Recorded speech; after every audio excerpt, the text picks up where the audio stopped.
मराठीच्या ऐवजी हिंदी अनिवार्य केलेली नाही। नवीन शैक्षणिक धोरणानुसार 3 भाषा शिकणं अनिवार्य आहे। 3 पैकी 2 भाषा भारतीय असल्या पाहिजेत असा नियम आहे। तिसरी भाषा हिंदी ठेवली तर त्याचे शिक्षक आपल्याकडे उपलब्ध आहेत, त्यामुळे हिंदीचा पर्याय देण्यात आलाय। मराठी भाषा शिकणं अनिवार्य आहेच असं मुख्यमंत्री फडणवीसांनी स्पष्ट केलं। एप्रिल मे महिन्यात राज्याच्या काही भागात पाणी टंचाई निर्माण होते। टंचाईग्रस्त भागात पाणी पुरवठा करण्याचे आदेश जिल्हाधिकाऱ्यांना देण्यात आलेत। पाणी टंचाईचं संकट दूर करण्यासाठी प्रयत्न सुरू असल्याचं मुख्यमंत्र्यांनी स्पष्ट केलं। भोर विधानसभा मतदारसंघाचे माजी आमदार संग्राम थोपटेंनी भाजपमध्ये प्रवेश करण्याचा निर्णय घेतला। येत्या 22 तारखेला थोपटेंचा मुंबईमध्ये भाजपमध्ये प्रवेश होणार आहे। कार्यकर्त्यांसोबत संवाद साधल्यानंतर त्यांनी हा मोठा निर्णय घेतलाय। पक्ष पातळीवर अन्याय झाल्यानं थोपटेंनी हा निर्णय घेतलाय। ज्या पक्षाने तुम्हाला मोठं केलं त्या पक्षावर आरोप करायचे नसतात असा सल्ला नाना पटोले यांनी संग्राम थोपटे यांना दिलाय। थोपटे ज्या पक्षात जात आहेत तिकडे फार अंधार आहे असं पटोले म्हटले।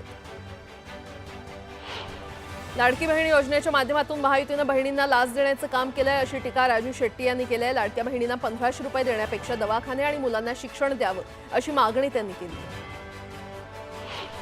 करमाळ्यातील आदिनाथ सहकारी साखर कारखान्याच्या निवडणुकीत रोहित पवारांनी अजित पवार गटाच्या संजय मामा शिंदेंचा प्रचार केला असा आरोप आमदार नारायण पाटलांनी केलाय। मात्र याबाबत आम्ही पक्षाकडे कोणतीही तक्रार करणार नसून आमचा मोठा विजय झालेला आहे असं ते म्हटले। मुख्यमंत्री फडणवीस यांच्या प्रमुख उपस्थितीमध्ये दिव्यांगांना कृत्रिम अवयव बसवण्याचे वर्ल्ड रेकॉर्ड आणि प्रमाणपत्र प्रदान सोहळा पार पडला। भारत विकास परिषदेच्या माध्यमातून या कार्यक्रमाचं आयोजन करण्यात आलं होतं। विधानसभा निवडणुकीच्या आधी सरकारने दिलेली आश्वासनं पूर्ण करण्याची मागणी शिवसेना उबाठाचे आमदार नितीन देशमुख यांनी केली आहे। मागणी मान्य न झाल्यास 2 मेला ट्रॅक्टर मोर्चा काढणार असल्याचा इशारा देशमुखांनी दिला। रत्नागिरीच्या मालगुंड गावात पुस्तकांचं गाव या उपक्रमाचं उद्घाटन पालकमंत्री उदय सामंत यांच्या हस्ते करण्यात आलं। मालगुंडमधल्या 30 घरांमध्ये आणि गणपतीपुळे येथील 5 घरांमध्ये पुस्तकं ठेवण्यात आली आहेत। स्थानिकांसह पर्यटकांना इथे पुस्तक वाचण्याचा आनंद घेता येणार आहे। महाराष्ट्राचे पहिले गृहमंत्री बाळासाहेब देसाई यांच्या 42व्या पुण्यतिथीनिमित्त पाटणमध्ये चित्ररथ आणि गौरव यात्रेची भव्य मिरवणूक उत्साहात संपन्न झाली। तालुक्यातील 22 गावांमधून ही मिरवणूक काढण्यात आली। साताऱ्यातील दरे गावात उपमुख्यमंत्री एकनाथ शिंदे पुन्हा एकदा शेतीत रमलेत। यंदा त्यांनी पहिल्यांदाच अवाकाडो या परदेशी फळाची लागवड करण्याचा निर्णय घेतला। विक्रमगड तालुक्यातील साखरे कासपाड्यातील आदिवासी समाज नदी नाल्यात खड्डे खणून कुटुंबासह मुक्या जनावरांची तहान भागवतात। शाळेला दांडी मारून लहान लहान मुलं देखील खड्ड्यातून पाणी भरतात आणि त्यामुळे मूलभूत सोयी सुविधा मिळाव्यात अशी मागणी ग्रामस्थांकडून होते। मुंबई महापालिकेतर्फे पूर्व उपनगरातील मुलुंड येथे लवकरच एक पक्षीगृह उभारण्यात येणार असून त्याकरता आरक्षण बदलाच्या प्रस्तावाला नुकतीच राज्य सरकारने मंजुरी दिली आहे। मुलुंडच्या या नियोजित उद्यानात 18 दुर्मिळ प्रजातींसह 206 प्रजातींचे पक्षी ठेवण्यात येणार असून या पक्षी उद्यानाच्या कामाचा मार्ग मोकळा झालाय। राज्य परिवहन एसटी महामंडळातील 87,000 कर्मचारी आणि अधिकारी यांच्या पगारातून कपात केलेली 1240 कोटी रुपयांची रक्कम एसटीनं भविष्य निर्वाह निधी ट्रस्टमध्ये भरली नाही आणि यामुळे गुंतवणुकीवरील सुमारे 100 कोटी रुपये इतकी व्याजाची रक्कम बुडाल्याची माहिती महाराष्ट्र एसटी कर्मचारी काँग्रेसनं दिली आहे। मध्य रेल्वेवरील छत्रपती शिवाजी महाराज टर्मिनसवरील फलाटांच्या विस्तारीकरणाचं काम सुरू असून त्यामुळे कोकणातून मुंबईकडे येणारी रेल्वेगाडी सीएसएमटी ऐवजी ठाण्यापर्यंत धावणार आहे। मंगळुरू ते मुंबई सीएसएमटी एक्सप्रेस ठाण्यापर्यंत चालवून अंशतः रद्द केली जाईल। तसंच कोकणातून मुंबईच्या दिशेने येणाऱ्या जनशताब्दी तेजस एक्सप्रेस आणि सीएसएमटी ऐवजी दादरपर्यंत धावणार आहे। संजय गांधी राष्ट्रीय उद्यानातील बंद पडलेली मिनी ट्रेन लवकरच सुरू होणार आहे अशी घोषणा पियुष गोयल यांनी केलेली आहे। वर्षभरापूर्वी सुरू झालेल्या मिनी ट्रेनचं काम पूर्ण होऊन 2 महिन्यात मिनी ट्रेन धावू लागणार आहे। राज्यातील स्थानिक स्वराज्य संस्थांच्या शाळा तसंच खासगी अनुदानित शाळांच्या परीक्षा सुरू असताना शिक्षण विभागानं शाळांच्या जिओ टॅगिंगचं काम सुरू केलंय। जिओ टॅगिंगसाठी तयार केलेल्या महास्कूल ॲपमध्ये माहिती भरण्याचा नवा ताप शिक्षकांना सहन करावा लागतोय। विदर्भ आणि मराठवाड्यासह राज्यातील बहुतांश भागात वाढत्या उन्हानं जीवाची कायली झाली आहे। गेल्या 3 दिवसातच पाऱ्यानं 40 ते 45 अंशांवर वाढ झालेली आहे। छत्रपती शिवाजी महाराज आंतरराष्ट्रीय विमानतळावरील धावपट्ट्या पावसाळ्यापूर्वी देखभाल दुरुस्तीसाठी बंद करण्यात येणार आहेत। ही धावपट्टी 8 मे रोजी सकाळी 11 ते संध्याकाळी 5 वाजेपर्यंत बंद असेल, त्यामुळे या वेळेमध्ये प्रवाशांना विमान प्रवास होणार नाही। केंद्र आणि राज्य सरकारनं दिव्यांगांसाठी अनेक कायदे आणि नियम केलेले आहेत, मात्र शासकीय पातळीवर त्याची अंमलबजावणी होत नाही अशी खंत मुख्यमंत्री फडणवीसांनी व्यक्त केली आहे। शासकीय यंत्रणांनी कायदा पाळावा, यासाठी कारभारात सुगमता आणण्याची आवश्यकता असून त्या दृष्टीनं राज्य सरकारनं प्रयत्न सुरू केले आहेत असं फडणवीस म्हणाले। पुण्यातील डेक्कन जिमखाना परिसरातील बाबा भिडे पूल वाहतुकीसाठी सोमवारपासून बंद करण्यात येणार आहे। मेट्रो स्थानकाला जोडणाऱ्या पुलाच्या कामानिमित्त 1.5 महिने हा पुलावरील वाहतूक बंद ठेवण्यात येणार आहे। या भागातील वाहतूक पर्यायी मार्गाने वळवण्यात येणार आहे। राज्यभरातील गुणवत्तापूर्ण शिक्षकांचा सन्मान करून त्यांना प्रोत्साहन देण्यासाठी राज्याच्या शालेय शिक्षण विभागानं आयडॉल शिक्षक आणि आयडॉल शाळांची निवड करण्याचा निर्णय घेतलेला आहे। आयडॉल शाळांची बँक करण्यात येणार असून आयडॉल शिक्षक आणि शाळांना शिक्षण विभागाच्या कामकाजात सहभागी करून घेतलं जाणार आहे। जागतिक तापमान वाढीमुळे अंटार्क्टिका आणि एव्हरेस्टवरील बर्फ वितळतोय आणि त्यामुळे तिथे खूप वर्षांपासून गोठलेल्या अवस्थेत असलेले अनेक जीवाणू आणि विषाणू बाहेर पडणार आहेत। हे जीवाणू आणि विषाणू प्राणी अथवा मनुष्याच्या संपर्कात येऊन जगभरात रोगाच्या नवीन साथी येणार असा धोक्याचा इशारा राष्ट्रीय विषाणू विज्ञान संस्था चालकांनी दिलेला आहे। मुंबई सायन पुलाच्या पुनर्बांधणीच्या कामातील एक महत्त्वाचा टप्पा रविवारी पार पडला। 5 तासांच्या विशेष रेल्वे ब्लॉकमध्ये पुलाचा 7वा आणि शेवटचा गर्डर यशस्वीरित्या काढला। या पुलाच्या पाडकामासाठी सीएसएमटी आणि विद्याविहार स्टेशन दरम्यान ब्लॉक घेतला होता। जळगावात एका लेखापालाची सुमारे 30,000 रुपये किमतीची दुचाकी चोरट्यानं लंपास केली आहे। मोटारसायकल चोरताना चोरटा सीसीटीव्हीमध्ये कैद झालाय। या प्रकरणी पोलिसात गुन्हा दाखल करण्यात आलाय। छत्रपती संभाजीनगरमध्ये जिल्ह्यात गेल्या आठवड्यात उन्हाचा कडाका चांगलाच वाढला होता। आता देखील पुढील 10 दिवसात उन्हाचा पारा चढणार असून कमाल 44 अंशांपर्यंत तापमान जाण्याची शक्यता हवामान खात्यानं वर्तवली आहे। पैठण छत्रपती संभाजीनगर महामार्गावर भीषण अपघात झाला। रस्ता ओलांडणाऱ्या महिलेला 4 चाकी वाहनानं उडवलं। अपघाताचा थरार सीसीटीव्ही कॅमेऱ्यात कैद झालाय। लातूर जिल्हा परिषदेच्या आवारात भाजपचे दिवंगत नेते गोपीनाथ मुंडे यांचा पूर्णाकृती पुतळा गेल्या 2 वर्षांपासून उद्घाटनाच्या प्रतीक्षेत आहे। या पुतळा परिसराचं काही दिवसांपूर्वीच सुशोभीकरण करण्यात आलं होतं, पण अजूनही या परिसराची मोठी दुरवस्था झाली आहे आणि त्यामुळे पुतळ्याचं उद्घाटन कधी होणार हा प्रश्न स्थानिकांना पडलाय।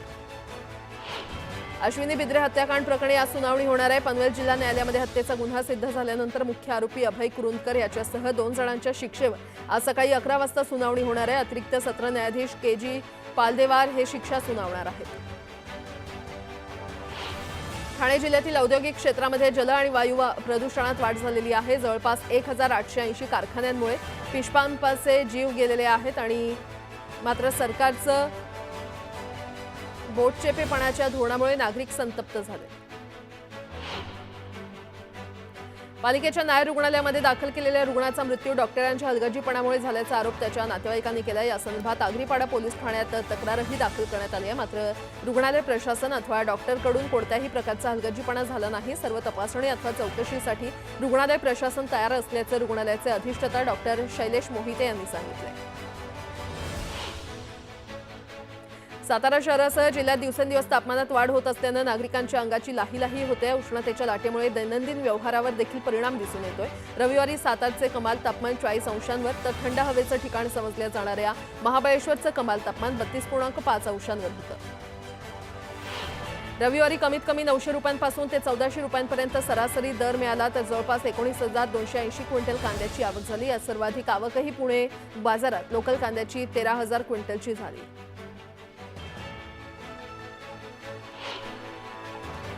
आता एक सविस्तर बातमी। राज्यात अनेक ठिकाणी पाणी टंचाई निर्माण झाली आहे। अनेक शहरी भागात टँकरनं पाणी पुरवठा सुरू आहे, तर ग्रामीण भागात महिलांची पाण्यासाठी धडपड सुरू आहे। नाशिक जिल्ह्यातील पेठ तालुक्यात भीषण पाणी टंचाईचं वास्तव समोर आलेलं आहे। पेठ तालुक्यातील बोरीचीवाडी गावात महिलांना पाण्यासाठी पायपीट करावी लागते। हंडाभर पाण्यासाठी महिला आपला जीव धोक्यात घालतायत। तळ गाठलेल्या विहिरीत उतरून या महिलांना दूषित पाणी भरावं लागतंय।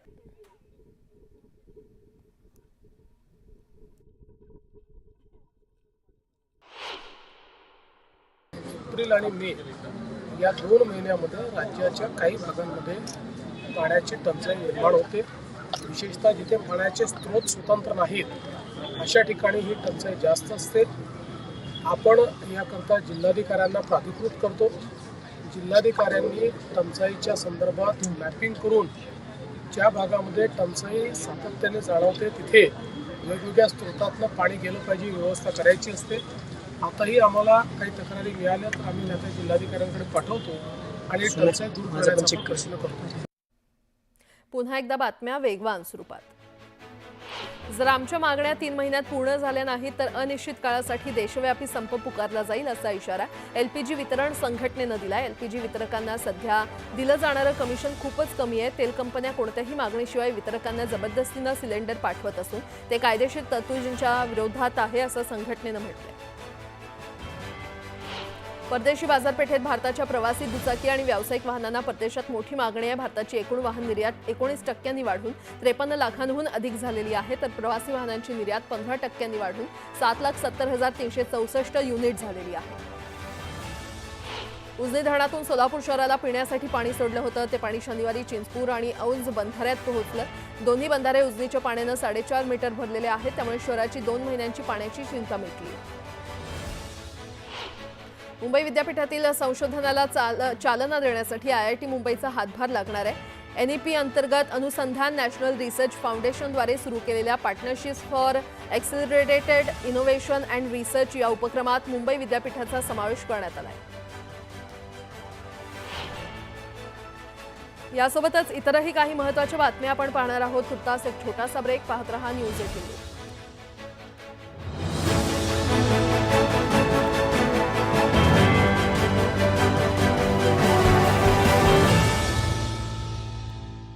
समजा एका क्रिकेट संघात फक्त फलंदाज आहे, एकही गोलंदाज नाही, मग क्षेत्ररक्षकही नाहीये. जरा धोकादायक वाटतंय ना? अगदी असंच तुमच्या आर्थिक गुंतवणूक संग्रहातही एक अष्टपैलू टीमची गरज असते, जी ग्रोथ, स्टॅबिलिटी आणि सिक्युरिटी देईल. हायब्रिड फंड्स आपल्याला ही बॅलन्स्ड स्ट्रॅटेजी देतात. वेगवेगळ्या ॲसेट्स क्लासेसचं मिश्रण करून इक्विटी फंड्स लॉंग टर्म ग्रोथसाठी आणि डेप्थ फंड्स स्टॅबिलिटीसाठी, विशेष करून जेव्हा बाजार अनिश्चित असेल आणि सोन्याला सुरक्षित रूपात तो अतिरिक्त सुरक्षा देतो. तुम्हाला भलेही हॅसल फ्री डायव्हर्सिफिकेशन हवंय किंवा धोका आणि मोबदल्याच्या मधलं संतुलन, हायब्रिड फंड्स प्रत्येक गरजेनुसार अतिउत्तम आहेत. त्यामुळे आजच तुमच्या आर्थिक सल्लागारांसोबत संपर्क साधा आणि तुमच्या फायनान्शियल इनिंगसाठी योग्य स्ट्रॅटेजी बनवा आणि गुंतवणुकीसाठी योग्य पावलं उचला. फंडातील गुंतवणुकी बाजारातील जोखमींच्या अधीन असतात. योजनेशी संबंधित सर्व दस्तऐवज काळजीपूर्वक वाचा. म्युच्युअल फंड सही आहे सादर करतो गुंतवणुकीचे योग्य पाऊल न्यूज 18 नेटवर्कच्या सहकार्यानं. Neo heat pump, hotels, hospital, swimming pool आणि घरांसाठी 24 तास गरम पाणी. चिंतामुक्त व्हा. जिथे निओ हीट पंप तिथे दिवसभर गरम पाणी. गो गेटर नेहासाठी न्यू कार्ड जे देते शॉपिंग आणि ट्रॅव्हलवर 10% पर्यंत न्यू कॉइन्स. टाटा न्यू वर डाउनलोड करा आत्ताच. I want more. UPI आणि पेमेंट्सवर ही न्यू कॉइन्स. More? ही न्यू कॉइन्स टाटा न्यू ॲपवर किंवा टाटा स्टोर्स मध्ये वापरू शकता. Sweet. Get loved brands, trusted financial services, powerful rewards. More for you every time you knew. Hi, this is Chef Ranveer Brar and I'm here to tell you that also gives me the license to guarantee you brilliance on behalf of IIHM. Join International Institute of Hotel Management.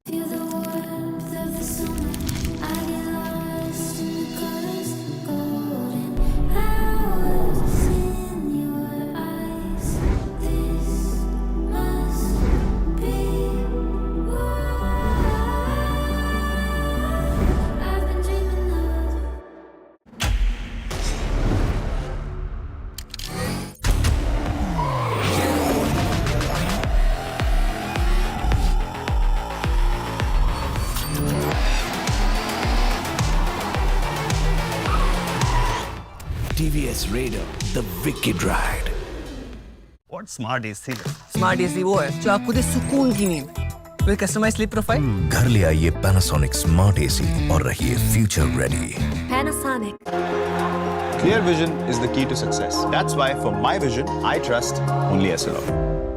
Crizal shields your lenses from scratches, smudges, and your eyes from UV rays. #1 in spectacle lenses worldwide. Essilor. निवृत्तीनंतर शेती करणार. Captain, वादळ त्याला clean bowled करून टाकेल आणि पूर शेती वाहून घेऊन जाईल. प्रत्येक आपत्तीची वाट लावून टाकेल. हे काय, पीक विमा? फक्त विमा नाही, क्षेमा. 100 पेक्षा जास्त पिकांचा विमा. प्रति एकर फक्त 499 रुपयांपासून. जलद आणि सोपे दावे. सगळ्यात आवश्यक असेल जेव्हा क्षेमा साथ देईल तेव्हा. फक्त विमा नाही, क्षेमा. आताच कॉल करा किंवा ऍप डाउनलोड करा. क्षेमा जनरल इन्शुरन्स. तू गाणं इंग्लिशमध्ये तुला तर येतं नाही इंग्लिशमध्ये तू गाणं डिक्सी स्कॉट इनोवेट याचा कम्फर्ट देतो बॉडीची भाषा जी जिंकून घेते.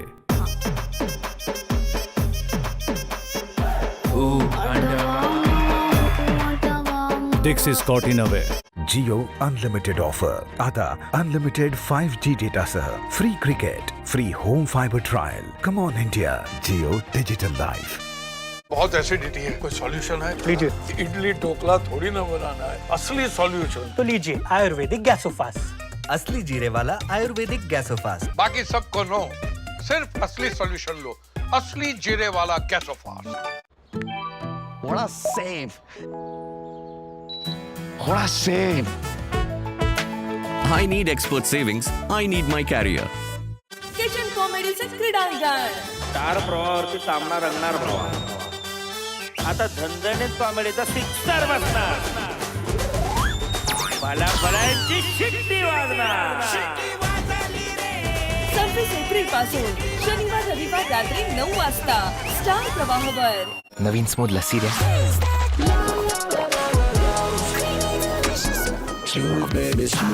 Grab the new smooth lassi. You'll love it. बेटा लवकर कर.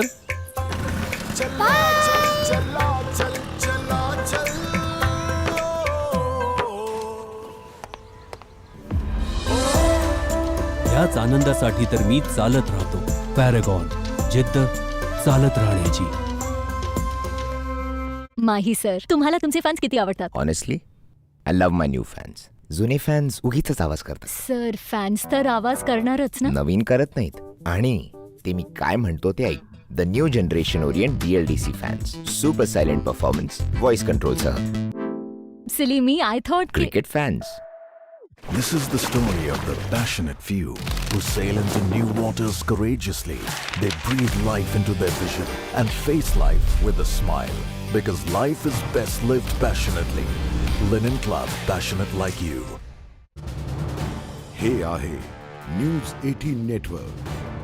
आपण पाहत आहात न्यूज 18 लोकमत. आमची पहोच, तुमची ताकद.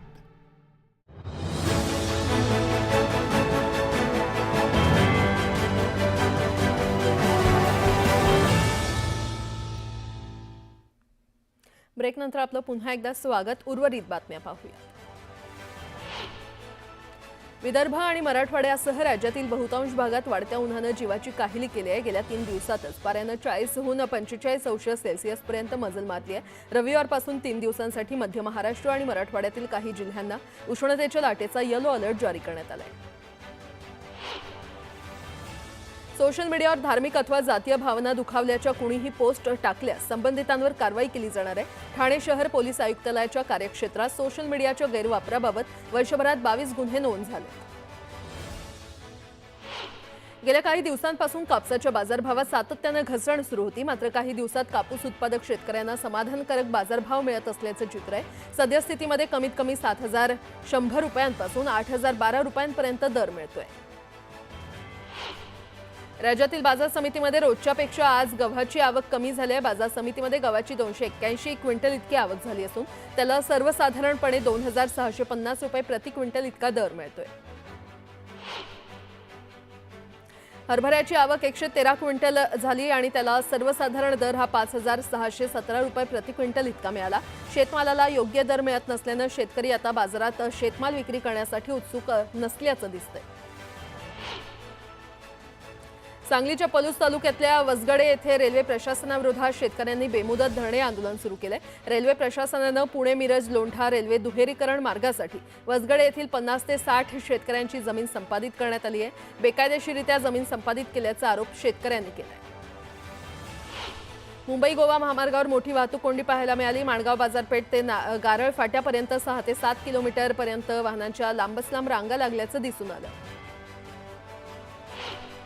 मिठी नदीमध्ये अज्ञात व्यक्तीचा मृतदेह सापडला. BKC कनेक्टर ब्रिज खाली हा मृतदेह सापडला असून मृतदेह शवविच्छेदनासाठी रुग्णालयात पाठवण्यात आलाय. संबंधित व्यक्तीची ओळख पटवण्याचं काम सुरू आहे. नवी मुंबईतील ऐरोली दिघा रेल्वे स्थानकादरम्यान अपघात झाला. 3 जण रेल्वे ट्रॅक ओलांडत होते. या दरम्यान हा अपघात झाला. या भीषण अपघातात दोघांचा मृत्यू झाल्याची माहिती आहे.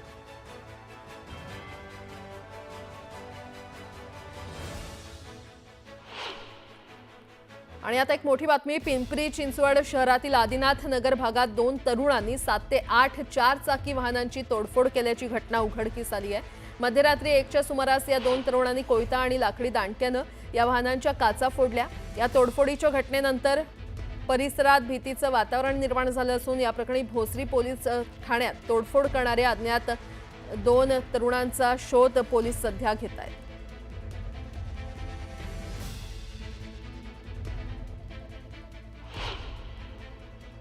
मेट्रोच्या कामामुळे चेंबूरच्या अमरमहल चौकाजवळ पाईपलाईन फुटलंय. पाईपलाईन फुटल्यामुळे 6 प्रभागांमध्ये पाणीपुरवठा बंद करण्यात आलाय. मौज मजेसाठी दुचाकी चोरी करणाऱ्यांना पुणे विमानतळ पोलिसांनी अटक केली. अटक करण्यात आलेले 2 जण रेकॉर्डवरील गुन्हेगार असून कारवाईमध्ये पोलिसांनी 10 दुचाकी जप्त केल्या. वसई विरार महानगरपालिकेच्या अग्निशमन दलाकडून अग्निशमन सप्ताहानिमित्त रॅलीचं आयोजन करण्यात आलं होतं. आग लागल्यास आपत्कालीन परिस्थिती कशी हाताळावी याबाबत या रॅलीतून जनजागृती करण्यात आली. मीरा भाईंदरमध्ये जलतरण तलावात बुडून 11 वर्षीय बालकाचा मृत्यू झाला. या घटनेमुळे परिसरात शोककळा पसरली आहे. वादळी वारा आणि पाऊस झाल्यानंतरही चंद्रपूर जिल्ह्यानं तापमानाचा उच्चांक गाठला. चंद्रपूर जिल्ह्याचं तापमान 44.6 अंशांवर पोहोचलंय. तापमानाचा पारा वाढत जाण्याचा अंदाज वर्तवण्यात आलाय. गोंदिया जिल्ह्यात यावर्षीच्या सर्वाधिक तापमानाची नोंद झाली आहे. गोंदियामध्ये पारा 42.2 अंशांवर गेलाय. दरम्यान तापमान आणखी वाढण्याचा अंदाज वर्तवण्यात आलाय. वर्ध्यात गेल्या आठवड्यापासून तापमानाचा पारा 44 अंशांवर कायम आहे. वाढत्या तापमानामुळे नागरिक उकाड्यानं हैराण झाले असून तापमानात आणखी वाढ होण्याचा अंदाज हवामान खात्यानं वर्तवलाय. छत्रपती संभाजीनगरमध्ये मोठी वाहतूक कोंडी पाहायला मिळाली. महामार्गावर 10 किलोमीटरपर्यंत रांगा दिसून आल्या. त्यामुळे वाहनधारकांना नाहक त्रास सहन करावा लागला. नाशिक जिल्ह्यातल्या पेठ तालुक्यातील भीषण पाणी टंचाईचं वास्तव समोर आलंय. पेठ तालुक्यातील बोरीची वाडी गावात महिलांना पाण्यासाठी पायपीट करावी लागते. हंडाभर पाण्यासाठी महिला आपला जीव धोक्यात घालतायत. तळ गाठलेल्या विहिरीत उतरून या महिलांना दूषित पाणी भरावं लागतंय. नांदेड जिल्ह्यामध्ये काळ्या हळदीच्या लागवडीकडे शेतकऱ्यांचा कल दिसून येतोय. या हळदीला तब्बल 1000 रुपये प्रति किलो इतका दर मिळतोय. सौंदर्य प्रसाधनांसोबत आयुर्वेदिक औषधामध्ये देखील काळ्या हळदीचा वापर केला जातो. केळी उत्पादक शेतकऱ्यांची व्यापाऱ्यांकडून मोठ्या प्रमाणात लूट सुरू आहे. वाढत्या तापमानामुळे केळीचे खोड खराब होत असल्यानं लवकरच केळी विकण्याची वेळ शेतकऱ्यांवर आली आहे. केळीच्या बोर्डावर 1400 ते 1500 रुपये प्रति क्विंटल भाव असताना व्यापाऱ्यांकडून 700 रुपये प्रति क्विंटल या दरानं केळी विकत घेतली जात आहेत आणि त्यामुळे संतप्त शेतकऱ्यांनी मुजोर व्यापाऱ्यांवर कारवाईची मागणी केली आहे.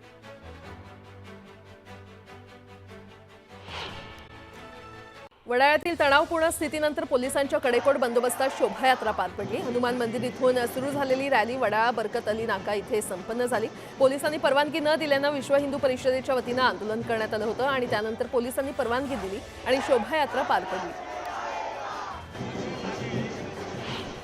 कर्नाटकात माजी डीजीपीची हत्या करण्यात आली आहे. दरम्यान डीजीपीच्या पत्नीवरच हत्येचा संशय असून पोलिसांनी पत्नीला ताब्यात घेतले. ईव्हीएम पासून दूर जाण्यासाठी धनंजय मुंडेंनी 10 लाख रुपये दिल्याचा आरोप रणजित कासलेनं केला होता. दरम्यान पैसे देणारे गुत्तेदार सुदर्शन काळे आता समोर आलेत. मुलांची फी भरण्यासाठी कासलेला 10 लाख रुपये दिल्याचं सुदर्शन काळेंनी सांगितलंय. मात्र त्यानं वेगळं वळण दिलेलं आहे. पोलिसांनी त्यावर कारवाई करावी असं काळे म्हटलंय. उच्च न्यायालयाकडून अंतरिम जामीन मिळाल्याचे खोटे प्रमाणपत्र देऊन अॅट्रॉसिटी अंतर्गत गुन्हा दाखल करून ताब्यात घेतलेल्या आरोपीच्या अटकेला प्रतिबंध करत त्याला पळवून नेण्यात आलं. बीडच्या माजलगावात हा प्रकार घडलाय. या प्रकरणी 2 वकिलांसह आरोपीविरोधात गुन्हा नोंदवण्यात आला. सोलापुरातील प्रसिद्ध neuro physician doctor Shirish Walsankar यांच्या आत्महत्या प्रकरणातील आरोपी महिलेला 3 दिवसांची पोलीस कोठडी सुनावण्यात आली आहे. डॉक्टर वळसंकर यांना आत्महत्येला प्रवृत्त केल्याप्रकरणी आरोपी मनीषा माने या महिलेवर गुन्हा दाखल करण्यात आला होता.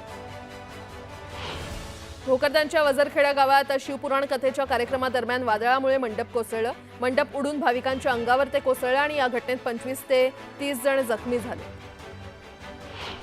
भाजप नेते किरीट सोमय्या यांच्या मुलुंडमधील कार्यालयात एक व्यक्ती पिस्तूल घेऊन आला होता. सुरक्षा रक्षकांना त्या व्यक्तीचा संशय आल्यानं त्याला थांबवण्यात आलं.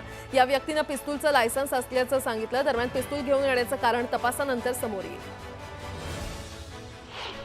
ठाकरे बंधू एकत्र येतील की नाही हे काही दिवसातच स्पष्ट होईल. दरम्यान त्यांनी एकनाथ शिंदेंना घाबरून जाऊ नये अशी प्रतिक्रिया नीलम गोऱ्हेंनी दिली आहे.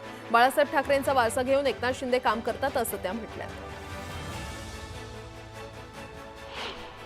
आता